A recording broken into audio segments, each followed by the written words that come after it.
everybody. We are cooking up some down-home goodness today.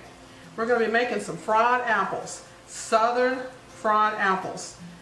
And I'll tell you, they're even better than that restaurant that always has them on their menu. And we're starting off with 1/4 of a cup of unsalted butter, 1/2 cup of firmly packed brown sugar, 2 teaspoons of cinnamon, and about 1/4 teaspoon of salt. So we've got our butter and sugar and cinnamon in here. And we're just going to melt the butter, melt the sugar, and it's going to make somewhat of a syrup. You know, Southerners get a bad rap for frying everything. Well, somebody tell me a cuisine that does not include frying. That's what I thought. There is none. They all fry. This actually is not even fried. It's more sautéed.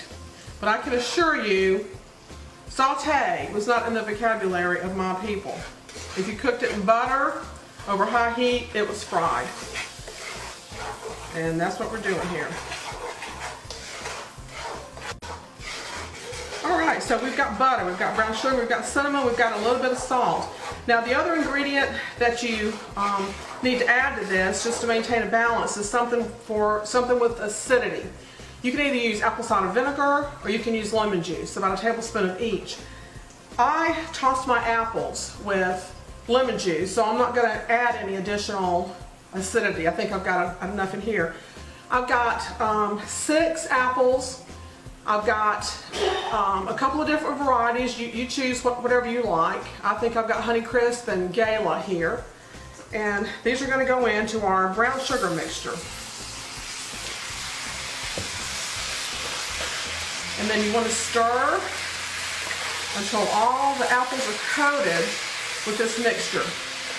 So as these apples cook down, they're going to release some of their juices, their apple juice, back into this brown sugar cinnamon mixture here. And they're basically going to make apple cinnamon syrup. There's nothing wrong with that. And that's why this tastes so good. I know I've seen copycat recipes of Cracker Barrel's fried apple recipe, and they add some thickener to their brown sugar mixture. And you can do that if you like, but I like more of a syrupy consistency with the brown sugar than for it to be thick. So now get them all coated.